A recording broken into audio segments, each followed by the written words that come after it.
まもなく会議を始めますので、ご着席くださいますようお願いいたします。本日の会議は日英同時通訳で行います。日本語はチャンネル1、英語はチャンネル2となります。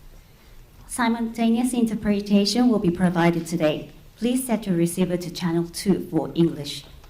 Please press the button on the microphone when you wish to speak and press the button off when you are finished.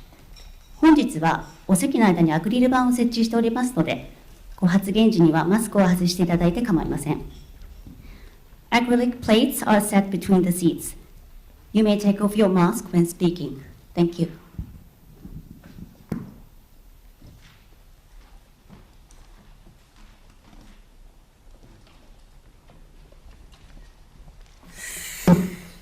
それでは、定刻となりましたので、ただいまから経団連と駐日 ASEAN10 カ国大使との政策対話を開会いたします。私、本日の進行を務めます経団連事務総長の久保田でございます。最初に経団連徳良会長からご挨拶をお願いいたします。はい、経団連会長の徳良でございます。まずはじめに、本日このような形で政策対話集会をアレンジいただきましたタンシンガポール駐日大使をはじめ、お忙しい中ご来席いただきました駐日 ASEAN10 カ国大使の皆様方に感謝を申し上げます。また、大使の皆様におかれましては、日頃より我が国企業の ASEAN 各国におけるビジネス展開をご支援いただいており、この場をお借りしまして厚く御礼申し上げます。我が国と ASEAN とは地理的にも近接し、長年にわたり深く重層的な関係を構築してまいりました。我が国経済界は言語、民族、文化など多様性を有すると同時に、一つの共同体として繁栄を目指す ASEAN の姿に強い共感を覚えております。日本企業は ASEAN 各国に積極的に事業を展開しております。ASEAN 各国は今や我が国の製造業の海外の生産拠点の中核として、また金融、保険など非製造業にとりましても、国際競争力の源泉として極めて重要であります。現在、新型コロナウイルスの感染拡大や気候変動問題といったグローバル課題の顕在化、デジタルトランスフォーメーションの急速な進展、グリーントランスフォーメーションの重要性の高まりなど、世界は大きな転換期にあります。我が国と重要なパートナーである ASEAN が、これまで築き上げてきた基盤、信頼関係をもとに連携を一層強化しながら、新たな価値を競争し、新時代を共に切り開いていくことが不可欠であります。こうした観点から、経団連では本年6月に提言、新時代の日 ASEAN 関係、連携と競争による持続可能な社会の実現に向けてを公表いたしました。本日お手元にお配りをしておりますが、提言では日本と ASEAN との具体的な連携競争に向け、連結性強化に向けたハード、ソフト両面の社会資本整備、持続可能な成長の実現など、5つのアクションを掲げております。これらのアクションをベースに、本日、ASEAN 各国駐日大使の皆様と具体的な方策について率直な意見交換を行いたいと存じます。限られた時間ではございますが、本日の会合における懇談を一つの契機に、新たな時代の日 ASEAN 経済連携の進化と競争関係の構築に向けて共に歩を進めていきたいと考えております。どうぞよろしくお願い申し上げます。私からの挨拶は以上でございます。ありがとうございました。はい、ありがとうございました。それでは続きまして、ピーター・タン駐日シンガポール大使、この ASEAN コミュニティ東京の議長からご挨拶をいただきます。タン大使、よろしくお願いいたします。A very good afternoon. Thank you, Chairman Tokura, distinguished members of the Keidanren, my ASEAN colleagues, ladies and gentlemen. First of all, let me thank Chairman Tokura and your Keidanren colleagues for inviting us here today for this very good opportunity to have a frank discussion, more importantly, to have an in-person meeting, especially after the Kinki Jidai has been lifted. It's been a long while, and we are very thankful for this face-to-face opportunity. It is indeed my pleasure to deliver remarks as the chair of the ASEAN Committee in Tokyo today. The long-standing relations between Southeast Asia and Japan have been underpinned by the 1977 Fukuda Doctrine. The doctrine, introduced by then Prime Minister Takeo Fukuda in 1977, talked about Japan as an equal partner with Southeast Asian countries that aims to build a mutually beneficial heart-to-heart relationship. And I'm very gratified to have seen the Keidanren policy paper on collaboration and co-creation. Southeast Asia continues to present tremendous economic potential for Japan and Japanese businesses and investment. And Southeast Asia achieved a collective growth of about 5% for many years, making it one of the world's best performing regions. I believe Japan and Japanese businesses understand the attractiveness of Southeast Asia. That is why Japan businesses have such a significant presence in ASEAN, and also why it is possible to meet Japanese expatriates and enjoy Japanese cuisine almost everywhere in Southeast Asia. Today, I will make 3 points on how we can further grow this long-standing relationship. First, we should work together to emerge stronger from the COVID-19 pandemic. The global pandemic has posed problems for all countries and regions, Japan and Southeast Asia included. ASEAN and Japan have been relatively successful at managing COVID-19. This is due to our combined efforts to protect global supply chains and redouble health cooperation. On behalf of my ASEAN colleagues, I would like to thank Japan for its generous donations of vaccines to Southeast Asian nations. But more needs to be done, especially in reinvigorating our economies and coordinating on the safe reopening of travel. Countries all around the world are starting to reopen their borders. ASEAN and Japan should not be left behind. And we can reopen our borders more safely if we cooperate when doing so. In Singapore, we have established a total of 16 vaccinated travel lanes, or the VTLs, with partners across Europe, the US, Asia, and Australia. Under the VTL arrangement, vaccinated travelers can travel between Singapore and the other country without quarantine. Travelers will be subject to COVID-19 testing and any further requirements determined by the host country. VTLs also allow both parties to resume air connectivity in a safe and careful manner. Since the launch of our VTLs, only about 1 in every 1,000 arrivals of the vaccinated travel pass holders to Singapore were tested positive. We plan to implement more of such arrangements, and we are keen to extend our VTLs to other partners, including Japan. Other ASEAN member states, such as Thailand, have introduced similar policies to safely resume people-to-people exchanges. I hope Japan and ASEAN can quickly and safely reopen and coordinate in doing so, such that the dynamic cooperation amongst all of our countries can resume. My second point is that ASEAN and Japan must stay ahead of the curve by pursuing innovative cooperation in emerging fields. I'm glad that ASEAN and Japan have cooperated closely on smart cities, with the latest ASEAN-Japan Smart Cities Network high-level meeting taking place virtually 3 weeks ago. Our smart city cooperation has helped many private sector companies, including Japanese companies, to leverage on technological solutions to stimulate development in Southeast Asia. These solutions are win-win. Japanese companies have seen wider adoption of their technologies, and members of the Smart City Network, such as the Makassar in Indonesia and Da Nang in Vietnam, have been able to address development priorities and exchange best practices. We should continue such cooperation in other innovative fields such as digitalization. In Singapore's experience, digitalization has been useful in including our management of COVID-19.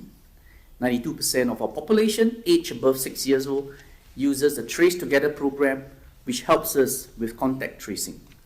This enables us to use a robust system of vaccination and testing to allow people to participate in activities such as dining in restaurants, performances, sports events, weddings, religious events, and visiting malls and gyms. People who are vaccinated outside Singapore can have their vaccination record verified and reflected in the application. Endemic COVID-19 is a reality. I hope that ASEAN and Japan will be able to make use of digitalization to create interoperable vaccine certification systems. I also hope Singapore's experience can be useful in this regard and look forward to hearing from everyone on their experiences with digitalization and COVID-19 during our discussions later. My third and final point is on climate change, something which Chairman Takura had mentioned about the green transformation. Japan and ASEAN collaborate on climate change in many impactful ways, from the ASEAN-Japan Climate Change Action Agenda 2.0, adopted at the recent ASEAN-Japan Summit in October last month. From that agenda item to the Partnership to Strengthen Transparency for Co-Innovation. Phase 1 of the Partnership to Strengthen Transparency for Co-Innovation, or we call it PASTI. The Phase 1 of PASTI concluded in July last year and has contributed to the availability of high-quality carbon offsets credits in the region. Phase 2 has just begun and will continue Japan's and ASEAN's good cooperation in improving system for facility-level greenhouse gas monitoring and reporting. The systems we develop together will also undoubtedly be useful for our experts in their efforts to develop a more robust international rules system for greenhouse gas effects. The progress we have made from the launch of PASTI Phase 1 in 2018 to the launch of Phase 2 in 2021 is a good example of how our cooperation builds on past successes to make meaningful differences for our businesses and our people. We should redouble our cooperation on climate change, making use of ASEAN's and Japan's natural compatibilities in emerging fields such as clean hydrogen technologies and climate financing. In the beginning of my remarks, I mentioned that it is possible to find Japanese cuisine almost everywhere in Southeast Asia because of our excellent relations.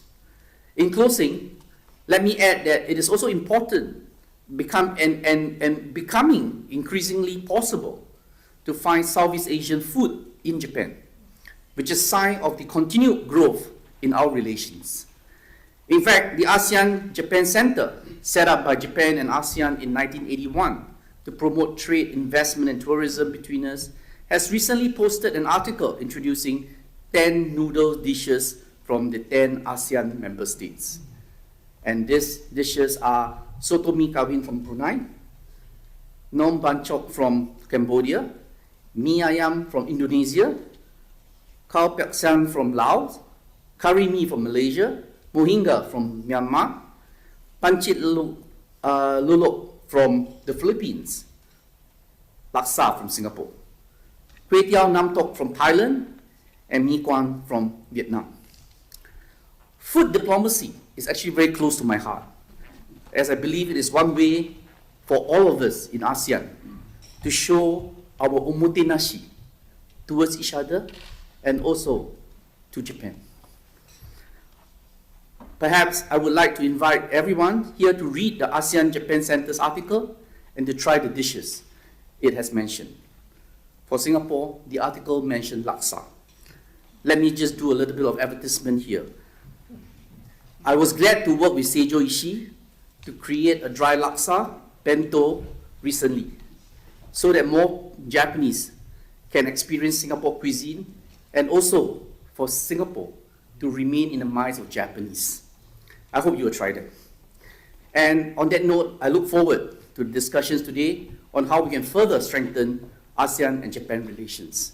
Thank you very much. はい、丹大使ありがとうございました。それでは、プレスの方はここでご退席をお願いいたします。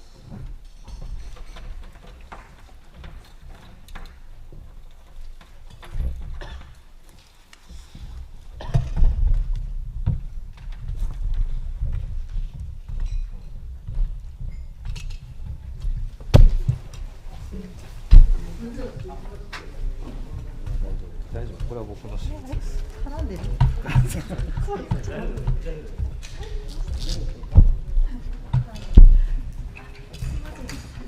置いてきます。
す。